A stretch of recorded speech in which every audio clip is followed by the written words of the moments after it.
നിർണായകമായ zero Malabar synod തുടക്കമായി. സഭാസ്ഥാനമായ Kakkanad mount saint തോമസിൽ രാവിലെ മെത്രാന്മാരുടെ ധ്യാനത്തിലൂടെയാണ് സിനഡ് ആരംഭിച്ചത്. പുതിയ ആർച്ച് ബിഷപ്പിനെ തെരഞ്ഞെടുക്കുക എന്നതായിരിക്കും ഈ സിനഡിലെ പ്രധാന അജണ്ട. 55 ബിഷപ്പുമാരാണ് ഇത്തവണ സിനഡിൽ പങ്കെടുക്കുന്നത്. പുതിയ ആർച്ച് ബിഷപ്പിനെ തെരഞ്ഞെടുക്കുന്നതിനായിട്ടുള്ള പ്രത്യേക നടപടിക്രമങ്ങൾ അനുസരിച്ചായിരിക്കും തിരഞ്ഞെടുപ്പ് നടക്കുക.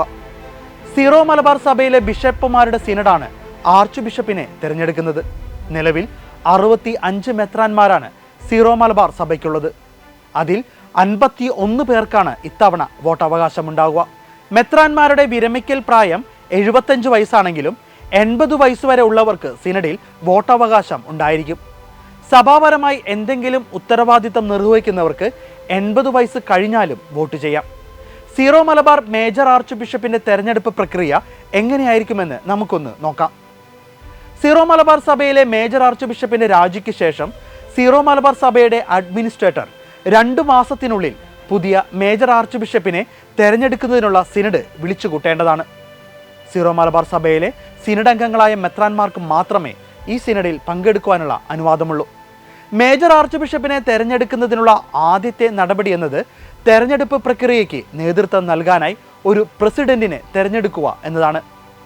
അതുവരെ ഈ സിനഡിന്റെ അധ്യക്ഷൻ സീറോ മലബാർ സഭ അഡ്മിനിസ്ട്രേറ്റർ ആയിരിക്കും.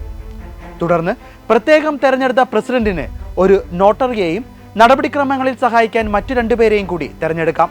അത് വൈദികരായിരിക്കാം. സിനഡിൽ പങ്കെടുക്കുന്നവർ ഈ തിരഞ്ഞെടുപ്പിന്റെ അതീവ രഹസ്യ സ്വഭാവം പാലിക്കാൻ ബാധ്യസ്ഥരാണ്. വോട്ടിംഗ് ക്രമം ഇപ്രകാരമാണ്.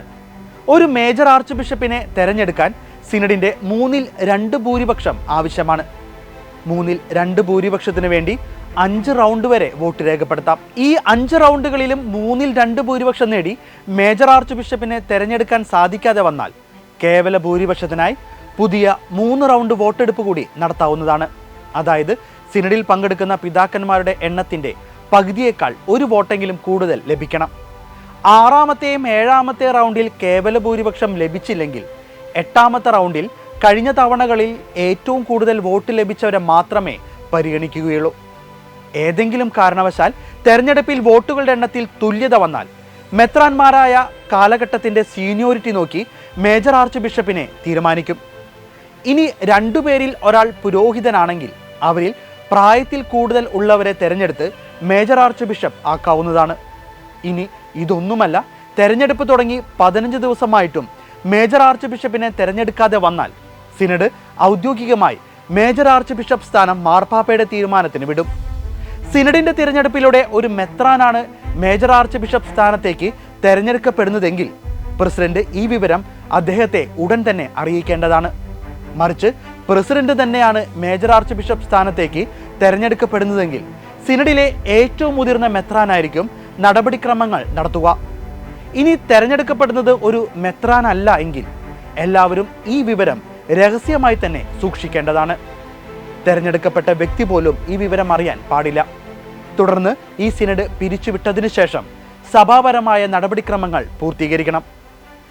പിന്നീട് 2 ദിവസത്തിനുള്ളിൽ നിയുക്ത വ്യക്തി തനിക്ക് സമ്മതമാണോ അല്ലയോ എന്ന് എഴുതി അറിയിക്കേണ്ടതാണ്.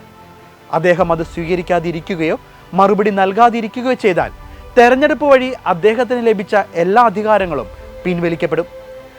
അദ്ദേഹം അത് സ്വീകരിച്ചാൽ സിനഡ് മെത്രാന്മാർ സിനഡൽ രേഖ വഴി തെരഞ്ഞെടുപ്പ് നടപടിക്രമങ്ങൾ മാർപ്പാപ്പയെ അറിയിക്കണം.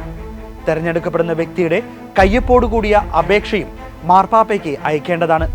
മാർപ്പാപ്പയുടെ അനുവാദം ലഭിച്ചതിനു ശേഷം തെരഞ്ഞെടുക്കപ്പെട്ട വ്യക്തി മെത്രാൻ സിനഡിന്റെ മുമ്പിൽ തന്റെ വിശ്വാസ പ്രഖ്യാപനം നടത്തുകയും ഏറ്റെടുക്കുന്ന സ്ഥാനത്തോടുള്ള തന്റെ വിശ്വസ്തതയും പ്രഖ്യാപിക്കണം.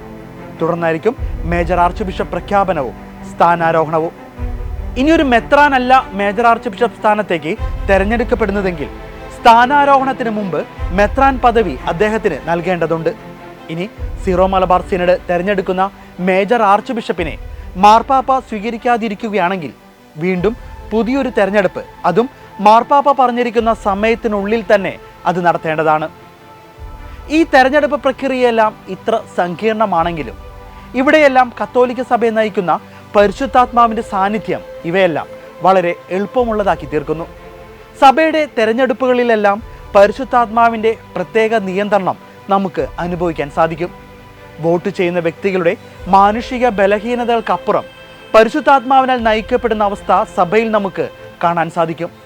അതിനാൽ തന്നെ പരിശുദ്ധാത്മാവിനാൽ നിയോഗിക്കപ്പെടുന്ന വ്യക്തി സഭയുടെ തലവനായി വരുമെന്നത് നിസ്സംശയം നമുക്ക് പറയാനാകും. സഭയുടെ ആരംഭം മുതൽ കത്തോലിക്ക സഭ നേരിട്ട പ്രതിസന്ധികൾ അനേകമാണ്. എന്നാൽ അവിടെയെല്ലാം താങ്ങും തണലുമായി പരിശുദ്ധാത്മാവ് നമുക്കൊപ്പമുണ്ട്. സഭാമക്കളായി നമുക്ക് പരിശുദ്ധാത്മാവിൻ്റെ പ്രത്യേക ഇടപെടലിനായി പ്രാർത്ഥിക്കാം.